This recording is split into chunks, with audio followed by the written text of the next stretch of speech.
The house stood quietly in the suburbs of Portland, Oregon. It was a two-story home with a small white fence and a distinctive blue door. Melissa Clark sipped her coffee while looking out the kitchen window. She was a woman with chestnut hair that fell to her shoulders, and kind eyes that showed signs of fatigue. "Amy, breakfast is ready." In response to her voice, the sound of small footsteps came down the stairs. Melissa's daughter, Amy, was in 3rd grade. She was a child with adorable freckles and large eyes full of curiosity. "Good morning, Mom."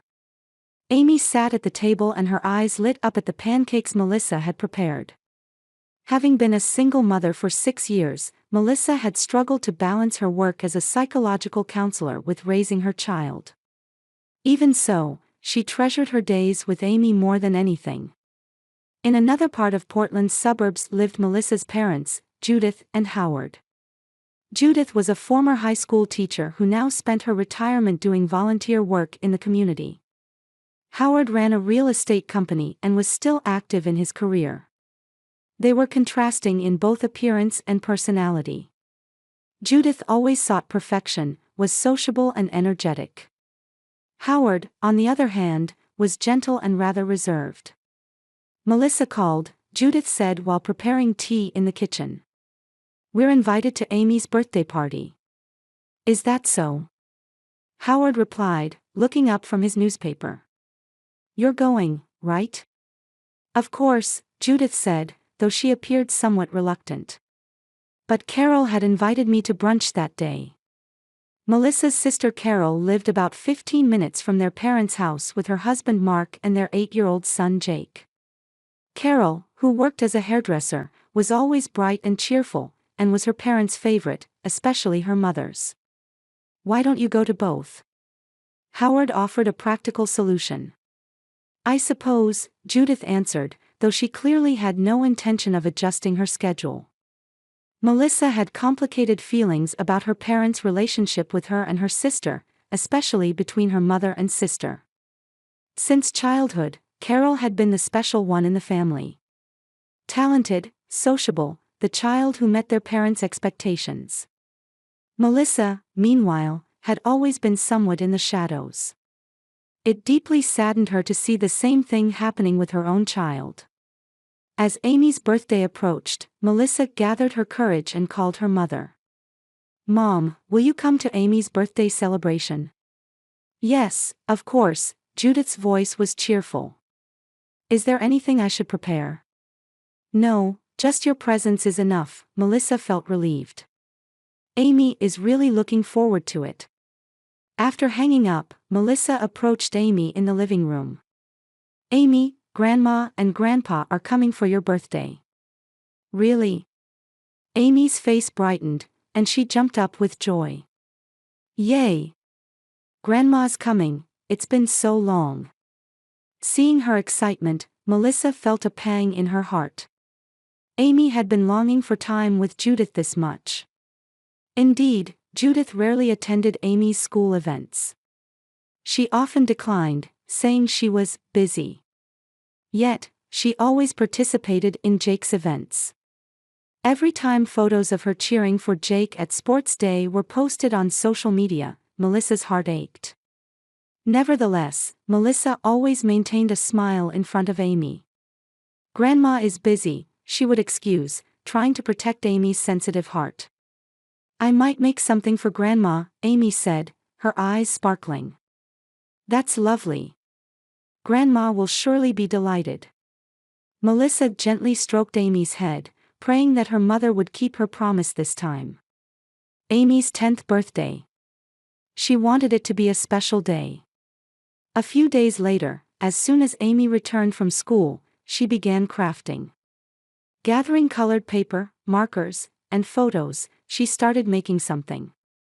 "A secret present," she said, not even showing it to Melissa. Looking at her serious profile, Melissa was once again moved by her daughter's pure affection. Did Amy realize Judith's coldness? Or was she still pretending not to notice? Either way, Melissa was determined to make the birthday a wonderful day. On the morning of Amy's birthday, Portland's sky was unusually clear. Sunlight streaming through the windows brightened the living room, making the colorful balloons hanging from the ceiling sparkle. Melissa had been up early preparing. A banner reading, "Happy Birthday Amy," decorated the table, along with cute paper plates and napkins. While waiting for a special chocolate cake to finish baking in the kitchen, Melissa checked the time. It was already 10 o'clock. Her parents had promised to come at 11. "Can I get dressed now?" Amy's voice called from upstairs. "Of course. Try on your new dress." When Amy came down the stairs, Melissa caught her breath. Dressed in a pale pink dress, her daughter looked a bit more grown-up than usual. She had small flower-shaped hairpins in her hair and wore a light lip gloss that she normally didn't use. "How do I look?" "Pretty?" Amy asked nervously. "You look perfect, Amy. Just like a princess." Amy beamed at Melissa's words and twirled around. Then, as if suddenly remembering something, she exclaimed, "Oh, Grandma's present," and rushed back upstairs. She soon returned with a carefully wrapped square box in her hands. Melissa was surprised by how well it was wrapped. Amy must have practiced many times. She placed it in the center of the table. The attached card read, "To Grandma, from your loving granddaughter," in childish, round handwriting. "What's inside?" Melissa couldn't contain her curiosity. "It's a secret," Amy replied proudly. "But I worked really hard on it. I think Grandma will love it." Afterward, Amy sat in a chair by the window and began watching the street, looking for her grandparents' car. Melissa took the cake out of the oven and started decorating it. As she carefully placed 10 candles, she looked at her daughter's expectant profile and felt a small anxiety in her heart. 11 o'clock came, but there was no sign of Judith and Howard. As time passed, Melissa could see Amy's shoulders gradually drooping. "Grandma and Grandpa are late, aren't they?" Amy said, looking up from the window. "Yes, they might be caught in traffic." Melissa tried to sound cheerful, but her voice trembled slightly. By noon, there was still no word. Amy repeatedly asked, "When are Grandma and Grandpa coming?" And each time, Melissa answered, "Soon." However, anger was beginning to grow in her heart. At 1 o'clock in the afternoon, Melissa picked up her mobile phone and dialed her mother's number. After several rings, the call finally connected. The first sound she heard were waves and cheerful laughter. "Hello?" Judith's voice came through. In the background, children's excited voices could be heard. "Mom? Where are you?" Melissa asked quietly, but with tension in her voice. "Oh, Melissa. I'm a bit busy right now. Can I call you back later?" "Amy's birthday party has already started," Melissa said through clenched teeth. "We're waiting for you." There was a moment of silence on the other end of the phone. Then, Judith's light laughter came through. "Oh my, was that today? I completely forgot." Anger spread through Melissa's chest. Since she had the phone on speaker, Judith's words echoed throughout the room. Amy sat frozen on the sofa, not moving. "We're in Hawaii," Judith continued cheerfully. "On a family trip with Carol, Mark, and Jake. We're having so much fun." Melissa held the phone with trembling hands, searching for words. "But you promised." Amy was looking forward to it. "I'm sorry, but Jake really wanted to go to Hawaii." Judith's voice showed no sign of remorse. "I'm spending wonderful time with my darling grandson." At those words, Amy's expression changed. As if struck by someone, the color drained from her face. Her small body began to tremble slightly, and tears fell from her large eyes. "Why do you leave only me behind?" Amy's voice was shaking. "Am I not family to Grandma?" To that question, Judith on the other end of the phone could not answer. Instead, Jake's voice was heard in the background. "Grandma, hurry. I can see dolphins. Melissa pulled her daughter's shoulder closer with a hand trembling with sadness and anger. Amy's small body shook with sobs. Then, Melissa quietly hung up the phone. Amy, listen. Melissa knelt in front of her daughter and placed her hands on her tear-stained cheeks. You are my treasure. The most precious person in this world. Even if Grandma doesn't understand, I know how special you are. Amy remained silent, just burying her face in Melissa's chest and continuing to cry. Each time her small shoulders shook, Melissa's heart was torn with pain. The present for her grandmother placed on the table. That photo album, made over weeks, had now become a symbol of Amy's wounded heart. That night, after putting Amy to bed, Melissa returned to the living room. There were still traces of tears on her sleeping daughter's face. She picked up her mobile phone and looked at the pictures from today's events, the room decorated with balloons, the homemade cake, and Amy in her grief. Unable to sleep due to anger and sadness, she made a decision. She decided to post the photos along with the content of the phone conversation on social media. Today was my daughter's 10th birthday, she typed. Her grandmother said she forgot while traveling with another grandchild. My daughter asked, "Am I not family?" Before pressing the post button, Melissa hesitated for a moment. But remembering her daughter's hurt expression, she strengthened her resolve. This wasn't just venting anger. It was a quiet protest against the unfair treatment that had gone on for too long. When she pressed the post button, she felt a little lighter. Tomorrow, she would have to show a smile again for Amy's sake. But just for tonight, she wanted someone to hear this sadness and anger. Under the blue sky and sea of Hawaii, Judith sat on the beach with her grandson Jake.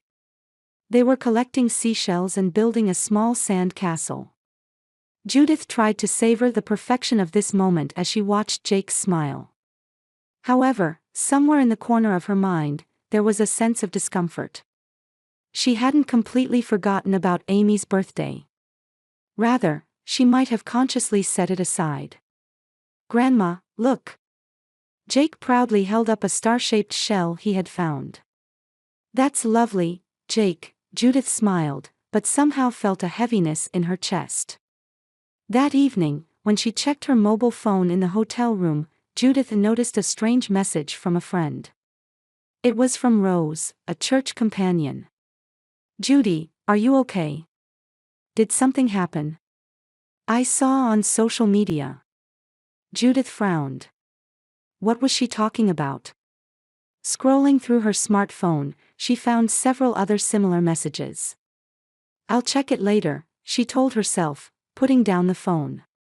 She decided to enjoy the final day of the family vacation. The morning after returning to Portland, Judith headed to the community center for her usual volunteer activities. For years, she had been hosting a book club and cooking classes for seniors. When she entered the center, her usual companions were gathered, but as soon as she entered the room, the conversation stopped. Good morning, everyone, Judith greeted cheerfully, but the response was cold. During the book club, the looks directed at her were different. Judgmental, sometimes pitying looks. At lunch, friends who normally sat with her chose a different table. What happened? Judith asked Barbara, a longtime friend, as she was leaving. Barbara bit her lip uncomfortably. Everyone knows about the social media thing. It's not like you to discriminate between grandchildren. What are you talking about? Judith was genuinely confused. Melissa's post. About Amy's birthday. Upon returning home, Judith quickly opened her computer and logged into her social media account. There, she found Melissa's post. A room decorated with balloons. A homemade cake. And what pierced her heart most was the photo of Amy in tears. Beside it were the details of their phone conversation. Her words, I forgot. Her description of Jake as her darling grandson. And Amy's heart-wrenching question, am I not family? The post already had thousands of likes and hundreds of comments. Judith covered her mouth with a trembling hand as she stared at the screen. This was the cause of her social isolation. She took a deep breath and called her husband. "Howard, look at this," she pointed to the computer screen. Howard read the post in silence, his face changing. "What have you done?" His voice was low, containing controlled anger. "To forget Amy's birthday." "I didn't forget," Judith protested weakly. "I just what?" There was a deep disappointment in Howard's eyes. "Not valuing family. I'm ashamed too." Judith tried to make excuses, but couldn't find the words. Her phone rang, and looking at the screen, she saw it was from her sister Carol. "Carol, what is it?" Judith answered the phone. "I saw the post." Carol's voice was tense. "I had no idea Amy was so hurt. We invited you to Hawaii, but I should have mentioned it was Amy's birthday." "You knew too?" Judith gasped. "Of course. She always calls with a reminder a week before her birthday. I heard it too." With these words, something inside Judith crumbled. She hadn't really forgotten. She had known somewhere in her heart. "What should I do?" Judith asked in a trembling voice. "Apologize first," Carol said sternly. "And Mark and I had noticed that you prioritized Jake over Amy. That's not right." After hanging up, Judith stood by the window, vaguely gazing at the scenery outside. For years, she had unconsciously discriminated against Amy. Why? Disappointment that Melissa had become a single mother at a young age? Or a preference for Carol's perfect family? The following Sunday, further shock awaited her at church. During the social time after the service, people who normally gathered around her were clearly keeping their distance. No one approached her. "Everyone saw the post," Judith whispered to her husband. "Yes," Howard answered briefly. He, too, was deeply hurt by his wife's actions. Upon returning home, Judith collapsed onto the living room sofa. The sense that her social standing, respect, and position in the community, things she had cherished, had crumbled overnight. Friends avoided her, her husband was disappointed, and even Carol was critical. However, what hurt most was Amy's face. That small, wounded expression wouldn't leave her mind. The question, "Am I not family to Grandma?" pierced her heart. Judith began to understand the gravity of her actions. There had been a serious problem in how she showed affection to her granddaughter. Melissa's post wasn't just venting anger, but a protest against years of unequal treatment. The next day, Judith spoke to her husband Howard. "I'm going to apologize to Melissa and Amy." Howard nodded silently. "That's the right decision. Will you come with me?" Judith asked anxiously. "No," Howard's voice was quiet but firm. "This is something you should do alone. If both of us go, it might overwhelm Amy. You should talk one-on-one first." Judith agreed with her husband's words. She went shopping and chose a birthday present for Amy. She considered expensive dolls and games, but ultimately chose a special locket where they could put their pictures together. Inside was engraved, "Always in my heart." "This isn't enough," Judith murmured, and made a reservation at a photo studio. For a special photo shoot with Amy. "If she forgives me," she wished. Upon returning home, Judith stood in front of the mirror, facing herself. A tired face, eyes filled with sadness and regret. And determination. She took a deep breath and set Melissa's home address in her navigation. "All I can do is apologize honestly and show through my future actions." As she drove, Judith hoped that today would be a new beginning. Even if Amy and Melissa wouldn't forgive her immediately, she wouldn't give up. She didn't mind how long it would take to repair the family bonds. Parking in front of Melissa's house, Judith sat there for a few minutes. A house with a small white fence and a blue door. She had visited a few times, but always for short periods.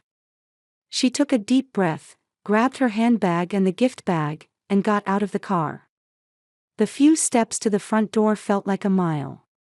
Pressing the doorbell with trembling fingers.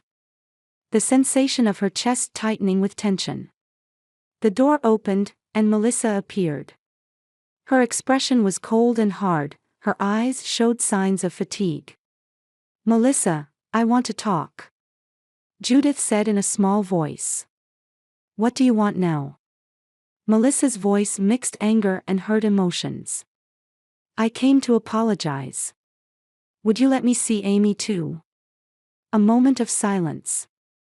Various emotions could be seen crossing in Melissa's eyes. Anger, hurt, and also a small hint of hope. She stepped back and widened the door. "Come in." There was no warmth in those words, but at least there was no rejection. Entering the living room, Amy was reading a book. When she looked up and saw her grandmother, her expression froze. She slowly closed the book and placed it on her lap. Judith tried to smile, but her words stuck in her throat at her granddaughter's cold gaze. The air in the room was heavy and tense. Melissa stood at the boundary between the kitchen and living room, arms crossed. She seemed to be watching every word, every movement. Judith approached Amy and held out the gift bag. "Happy birthday, I'm sorry I'm late." Amy didn't move. She wouldn't even make eye contact. "You don't have to accept it," Melissa said quietly. "Grandma just wants to talk, right?" Melissa's calm voice hit a blade of sarcasm. Judith placed the present on the coffee table and sat down on the edge of the sofa. "I'm truly sorry. To forget your birthday." "You didn't forget, did you?" Melissa's voice cut sharply. "I heard from Carol. When I called with a reminder, you were listening. You knew, and you ignored it." Judith was at a loss for words. She couldn't lie. "Yes," she admitted quietly. "Why?" Melissa's voice was trembling. "Why only Amy? Everyone started avoiding me." Judith began. "I saw the post on social media. I truly acted shamefully. You're just scared of how others see you." Melissa's voice was as cold as ice. "Are you really thinking about your granddaughter's feelings?" Judith tried to make excuses but swallowed her words when she saw the anger burning in Melissa's eyes. Melissa's voice began to rise. "It's always the same. You always prioritize my sister and Jake, putting me and Amy second. Not just this time. You never came to Amy's school performances or sports days, but you always went to Jake's. Why? Aren't we family?" Emotions suppressed for years poured out like a flood. Melissa's voice trembled with anger and sadness. Amy quietly began to cry, wiping her eyes with her small fists. "Amy." Judith reached out to her granddaughter, but Amy pulled away. Melissa went to a closet and took out a box. She placed it on the coffee table. "Look at this." Melissa's voice was a bit calmer, but still full of emotion. Judith nervously opened the box. Inside was a handmade photo album. "Memories with Grandma" was written on the cover. As she turned the pages with trembling hands, she saw the few photos of her and Amy pasted inside. A distant shot from a sports day, a cutout from a family Christmas photo. And in places without photos, Amy had carefully drawn pictures. Images of grandmother and granddaughter. Walking hand in hand in the park, baking cookies together, imaginary scenes of things that had never actually happened, depicting Amy's wishes. "Amy spent 3 weeks making this," Melissa's voice echoed quietly. "Every day saying, 'I wonder if Grandma will like it.'" On the last page was written, "I love you, Grandma," in Amy's round handwriting. Seeing those words, tears overflowed from Judith's eyes. She sobbed, her voice choked. "I Judith said in a trembling voice. I can't make excuses. You're right. She turned towards Amy and slowly approached her. Amy, Grandma did a terrible thing. I forgot your special birthday and hurt your heart. I won't ask for forgiveness, but I'll change from now on. You are my precious granddaughter. The room was wrapped in silence. Amy remained silent, staring at her grandmother. In her eyes was a mixture of confusion, sadness, and a small light that looked like hope. Even if you say you'll change, how can we believe you? Melissa asked. After years of discriminatory treatment. I understand, Judith answered honestly. Words alone aren't enough. But I want to show it through my actions from now on. I'll attend all of Amy's school events. I'll regularly make time on weekends to spend with her. I want to be a real grandmother. Mom, you always make promises like this. This time is different, Judith looked at Melissa with serious eyes. I will never make the same mistake again. I'll cherish my time with Carol and Jake, but I'll cherish my time with Amy just as much. After a long silence, Amy said in a small voice, Do you really like me? At that pure question, the hearts of the adults in the room were stirred. Judith nodded, tears flowing. I love you. I'm truly sorry I couldn't express it well until now. She slowly approached Amy and knelt before her granddaughter. Look at this locket, she took a small box from the gift bag. We can put our pictures inside. So I can always be with you. Amy received the locket with small hands and stared at it intently. Also, I've made a reservation at a photo studio for next Saturday. I want to take special pictures of you and me. So we can add more real memories to that album. A small smile appeared on Amy's face. It was weak, but it was a sign of hope. Melissa maintained her stern expression, arms still crossed. Show it through actions, not just words. It will take time to trust again. I understand, Judith stood up and looked straight into Melissa's eyes. From now on, I'll try to become a true family in the real sense. I'll never leave anyone behind again. At those words, the tension in Melissa's face eased a little. She looked at her daughter and nodded slightly. Amy quietly stood up, took the album from the table, and offered it to her grandmother.